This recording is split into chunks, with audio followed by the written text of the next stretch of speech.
Bwana, hii hapa ni siku mpya tena ambayo tumeingia nayo kitaani kihivi kwenye zile stories za Nyayo Street, moja kwa moja face to face. Niko na Mnyamwezi huyu hapa. Mambo vipi mzee?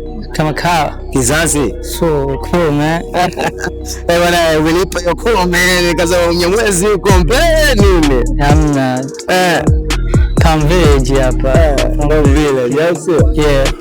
Sasa sikiliza mzazi, mimi nimekufuatilia sana, una trendi kwenye mitandao ya kijamii, lakini sasa kuna kitu ambacho mimi huwa najishangaa. Kwanza, kwa nini Mnyamwezi kwanza unapoa hivi vitu vyako unavitolea wapi? Kwanza nataka nijue leo ukweli. Yaani nguo unatoa wapi? Nguo mimi nanunua Ufaransa. Okay. Ufaransa, yeah. Unaponunua kwenye makampuni like Gucci, Dior, Prada. Yeah, ndio nguo unaponunua. Bwana wewe kuda dadeki, mimi naweza kusema ni mtu mkubwa sana. Kina Balenciaga uko si ndio? Yeah. Gucci, Prada, Balenciaga, Max Mara. Hizo ndo brand zangu ambazo naenda kuchukua nguo kwao Ufaransa. Okay, fine. Kuna swala kijinga hapa mimi linatatiza pia, na nimekuwa naona sana unachukizwa na ile jambo. Ukinani unafula unakuwa mzito. Hivi mimi upendi sana kufananishwa na Stukizi. Kwanza picha linazo ushaona ni swali la kijinga. Kwa hiyo pia ni ujinga. Pia kufananishwa naye ni ujinga. Wanaonifanisha nao pia ni wajinga. Ushaelewa? Inawezekana pia na yeye mwenyewe kama anapenda pia ni mjinga. Yeah. Hivi kupana na kusikia Stukizi hapa na akaja akakukamata somewhere, itakuwaje hizo ngome zake? Yaani anikamate kwamba kwa sababu nafananishwa naye au? Kwa hivyo jinsi unapomkataa ni design. Mimi namkataa kwa sababu mimi always najuaga mimi ndo Mnyamwezi wa mwisho Bongo.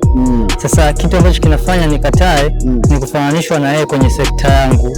Sitokubali na nitakataa. Afu pia vile si kwamba wewe wanaoswiti tunakutana mara nyingi sana. Okay. Tunakutana mara nyingi. Kwa hiyo mimi sina sababu ya kukubali kwamba nafanana naye wakati sifanani naye. Bali sifanani naye kimuonekano wala Unyamwezi. Labda alichonizidi yeye ni followers. Bila sio Unyamwezi. Bwana Stukizi umemzidi followers Mnyamwezi hapa. Bwana, swala la mwisho la kizushi. Sawa.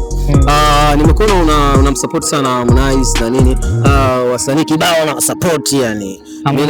Nani amerapa sorry, yeah. Hivi kuna kitu chochote unaingiza pale? Mimi kama mdai. Amerapa ni mshikaji wangu ambaye tumejuana way back. Alinicheki Instagram kitambo hiko, tukawa tuna chat, tukaja tukapotezana hapa katikati. Umeona hizi siku 2-3 akanicheki tena TikTok. Umeona tumewasiliana tukaamua tufanye kitu kwa sababu Amerapa pia Mnyamwezi, anapenda Unyamwezi. Kwa hiyo anahitaji watu kama sisi. Anahitaji watu kama sisi tuwe naye karibu ili kuna vitu ambavyo tutampa vitamuongezea ukubwa kwenye game ya fashion, kwa sababu Amerapa anapenda fashion. So kama mtu anapenda kitu na wewe una uwezo nacho, unamsupport. Yeah. Okay, hivi wewe ndo namba ngapi tukuweke pale katika mafashionisti wanaopendeza ni kibongo hapo? Mimi namba 1 na ndo wa mwisho. Kwa hata Mondi so fashionist, Mondi ni msanii. Yani ni kupendeza. Sasa Mondi atapendezaje bila madesigner? Sisi ndio tunampendeza. Sisi ndio tunafanya Diamond apendeze. Kwa hiyo tushifananisha sisi na Diamond tunafanya dhambi pia. Wewe umempita Mondi au sio? Yani sisi ndio tunatengeneza nguo anazovaa Diamond na anazovaa wasanii wengine. Sasa kwa nini tufananishe naye? Kwa sababu kitu anachokivaa yeye tuna uwezo nacho. Lakini sisi tuna uwezo wa kuvaa kitu yeye akawa hana uwezo nacho. Sana mtu na master anapokufundisha ngumi, kuna style akiamua asikufundisha ile aje siku akupige nao aweze kukufundisha. Haina mama. Bwana, wape dongo wao la mwisho watu wanaokufanisha sana na Stukizi. Mimi sina dongo yote, ila tu wasinifananishe. Wasinifananishe na Stukizi kwa sababu sio level zangu. Sio level zangu. Mimi level zangu ni mbele huko.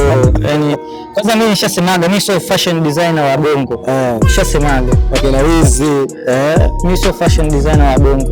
So nisifananishwe na Bongo tafadhali. Pia hata ma stylist. Kwanza sitaki sasa hivi kuitwa stylist. Sitaki kuitwa stylist. Mimi designer. na pia vile vile sitaki kushindanishwa na designer wa kibongo. Sitaki. Hiyo level nishavuka. Sitaki kabisa. Unachotizwa.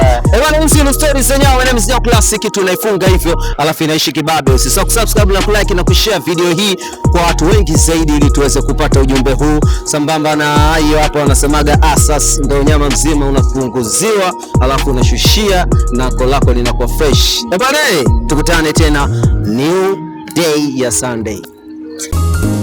Sikiliza stories za Nyau.